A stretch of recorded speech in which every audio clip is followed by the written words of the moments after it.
जय हिंद साथियों, और एक बार फिर से स्वागत करता हूं मैं आप सभी का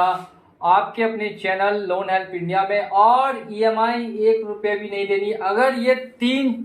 चीज आपके साथ होती है,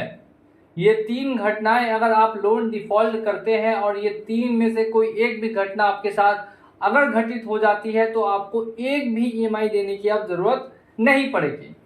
क्यों मैं ऐसा बोल रहा हूं, ये जानने के लिए आप ये वीडियो इन तक वॉच करते रहिए। और अगर चैनल पर नए आए हैं और चैनल को अभी तक सब्सक्राइब नहीं किया तो लाल कलर का सब्सक्राइब का बटन है और उसको दबाइए और वीडियो को लाइक कर दीजिए। तो हम लोग बात करेंगे लोन, जितने भी तरीके के लोन होते हैं, पर्सनल अनसिक्योर्ड जितने भी लोन हैं, क्रेडिट कार्ड वगैरह या ये एनबीएफसी चिंदी चोर एप्लीकेशंस, इनमें से किसी से भी अगर आपने लोन लिया है और इस तीनों में से कोई एक भी हरकत करती है अगर एप्लीकेशन या बैंक, तो आपको उनका लोन नहीं देना फिर या ईएमआई भरना फिर उसके बाद आप बंद कर दीजिए। क्या क्या ऐसी हरकतें हैं जो नहीं कर सकती और उसके बाद भी ये कंपनियां लोगों के साथ करती हैं। सबसे पहले तो मैं बता दूं कि अगर आप लोन डिफॉल्ट करते हैं तो सबसे पहले डिपेंड होना चाहिए कि वो आप किस वजह से कर रहे हैं। आपके पास वजह होनी चाहिए कि जॉब नहीं है, मेडिकल इशू है, या लोन के दलदल में फंस गए, बिजनेस बंद हो गया, ऑनलाइन मार्केट में पैसा हार चुके हैं, कोई ना कोई कारण होना चाहिए। अगर सब कुछ ठीक चल रहा है तो आप ईएमआई जरूर दे दें। और अगर लोन इन केस आप डिफॉल्ट कर देते हैं तो इसमें देखने के लिए क्या मिलता है कि कंपनी क्या करती है, आपके ऊपर मनोवैज्ञानिक तौर से प्रेशर बनाने की कोशिश करती है। प्रेशर बनाने का मतलब है कि आपको स्ट्रेस और डिप्रेस करना और साथ साथ में पैनिक भी करना। मेंटल हेल्थ जो होती है उनके लिए काफी इंपॉर्टेंट होती है। जो व्यक्ति मेंटल हेल्थ से थोड़ा कमजोर सीधा होता है उनको ये ज्यादा दबाव देती है, और जो थोड़ा तेज होता है मेंटल हेल्थ से उनको ये दबाव नहीं दे पाती। तो 2 तरीके के लोग होते हैं और उनमें से किन में ये ज्यादा दबाव डालती है। सबसे पहली बात करते हैं कि अगर ऐसा कुछ होगा तो आपको एक भी ईएमआई फिर उसके बाद देने की जरूरत नहीं है। सबसे पहले बात है कि आपको छोड़ के,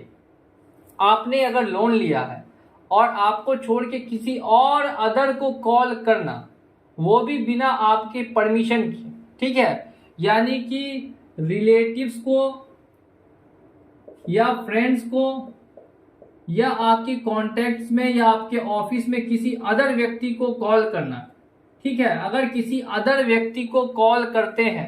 तो साफ साफ आरबीआई का डिसीजन है और निर्णय भी है और ये गाइडलाइन भी है कि आप व्यक्ति को कॉल कर सकते हैं जिस व्यक्ति ने लोन लिया है, उससे पैसे की वसूली कर सकते हैं। लेकिन उसके अलावा अगर ये रिलेटिव्स फ्रेंड्स में कॉल करते हैं और वो नंबर आपके पास है और आपके पास एक प्रूफ है कि उन्होंने, उस कंपनी के व्यक्ति ने आपके रिलेटिव या फ्रेंड्स में कॉल किया, यानी कि कंपनी ने आपके साथ धोखा किया, आपके डाटा का मिसयूज किया और आपके साथ अब फ्रॉड किया कंपनी ने, तो ये बात आपको ध्यान रखना है कि रिलेटिव्स में या फ्रेंड्स में या आपको छोड़ के किसी और अदर फैमिली मेंबर को भी कॉल गया, इसका मतलब है कि कंपनी वहां पे गलत है। और जहां पे कंपनी गलत है वहां पे आप कंपनी को पकड़ सकते हैं और पकड़ के उसी बेसिस पे अपना लोन राइट ऑफ भी करवा सकते हैं। अगर नहीं करेगी राइट ऑफ तो कंपनी को ही कंपेंसेशन आपको पे करना पड़ेगा, ठीक है, अगर कंपनी गलत करती है तब। अगर आप रिक्वेस्ट ऑलरेडी कर चुके हैं मेल के जरिए कि आप बिल्कुल कंगाल हो चुके हैं, आपके पास पैसे की बिल्कुल भी स्थिति ही नहीं है,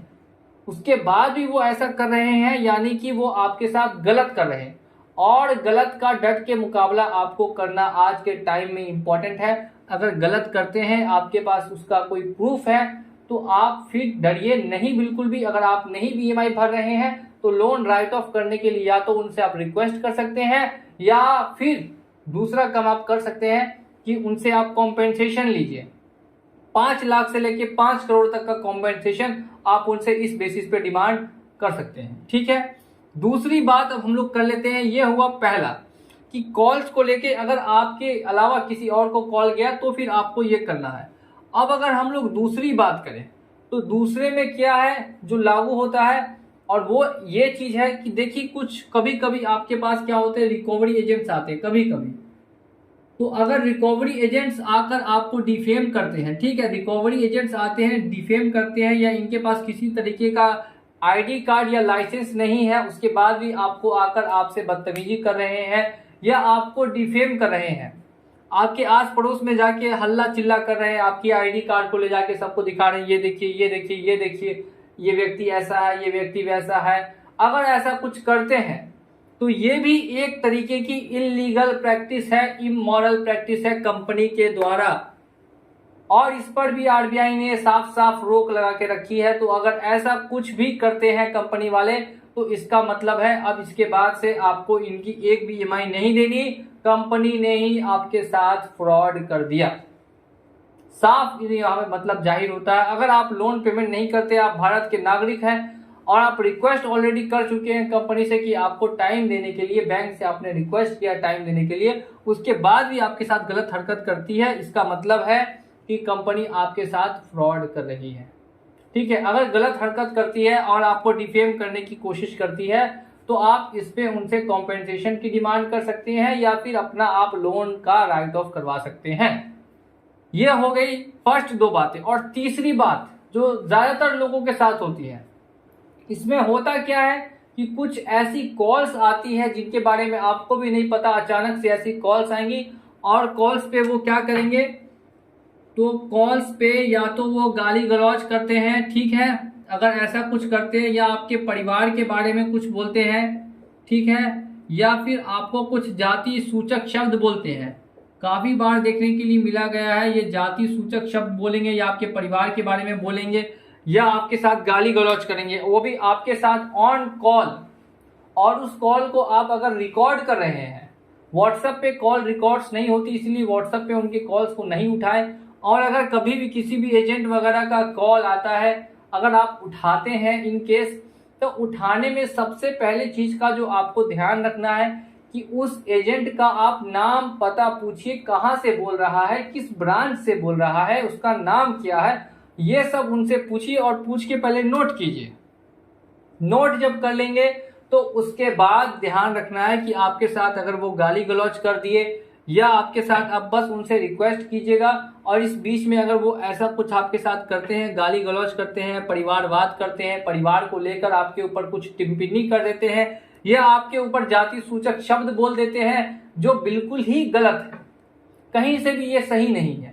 आप इनको किसी ने भी अधिकार नहीं दिया कि जो आपको संविधान में मौलिक अधिकार दिए हैं कि उनका हनन करें, किसी के पास इतना अधिकार नहीं है। भले ही आपने बैंक से लोन लिया हो या फिर एनबीएफसी से लोन लिया हो, आपको जो मूल अधिकार दिए गए हैं संविधान में, उसका हनन करने का अधिकार किसी के पास भी नहीं है, भले ही वो मैं रहूं या कोई कंपनी या कोई बैंक रहे। तो ऐसे में इन तीनों में से कोई भी घटना आपके साथ मान लेते हैं घटित हो गई है और उसका आपके पास एक प्रूफ या कॉपी है, तो आप इसको लेकर कंपनी या बैंक को नोटिस दे सकते हैं और उसके बाद उनसे, जैसा मैंने आपको वीडियो में बताया, कॉम्पेंसेशन का डिमांड कर सकते हैं या अपने लोन को राइट ऑफ करने के लिए बोल सकते हैं। तो ये तीनों ऐसे चीज है जिन पर आपको ध्यान देना है और हर लोन डिफॉल्टर के लिए ये काफी इंपॉर्टेंट है कि इसकी जानकारी हर किसी को होनी चाहिए। अगर जानकारी नहीं पहुंचती है तो फिर काफी लोग इनसे बिल्कुल भी सीख नहीं पाएंगे। तो मैं यही चाहूंगा कि अगर आपके आसपास किसी ने भी लोन लिया है तो उसके बीच में भी ये जानकारी जरूर शेयर करें, और इन तीनों में से कोई भी अगर ऐसी फ्रॉड वाली घटना आपके साथ घटित होती है और इसका अगर आपके पास एक रिकॉर्ड है, तब आप हमसे व्हाट्सएप पे संपर्क कर सकते हैं या फिर आप खुद से ही इनके खिलाफ आरबीआई में जाइए या फिर इनको नोटिस दीजिए। आप जैसा चाहे वैसा इनके खिलाफ कर सकते हैं और आपको इसके लिए कोई भी रोक नहीं सकता, और साथ में ईएमआई उसके बाद आपको देनी बंद कर देनी। जब तक आपके साथ इंसाफ नहीं होगा, जब तक वो आपसे माफी नहीं मांगते हैं, तब तक कोई पैसा आपको उनको नहीं देना, ठीक है। तो इन सभी बातों का आपको ध्यान रखना है और इसी चीज को लेकर मैंने ये वीडियो बनाया है। काफी लोग इन सभी चीजों के बारे में नहीं जानते हैं, तो ये सारी चीजें अब आप जान चुके हैं। तो इसी के साथ वीडियो को दबा के लाइक कर दीजिए, और वीडियो आप लोगों का दिखने के लिए एक बार फिर से बहुत बहुत धन्यवाद। और आप लोगों के सपोर्ट से हम लोग आगे भी आप लोगों के लिए वीडियोस लाते रहेंगे चैनल पे। और अगर वीडियो पसंद आई हो तो लाइक करके चैनल को, अगर नए हैं तो सब्सक्राइब कर दीजिए। चलिए चलता हूं मैं आज के इस वीडियो में और मिलूंगा आप लोगों से अगले वीडियो में बहुत ही जल्द। जय हिंद, जय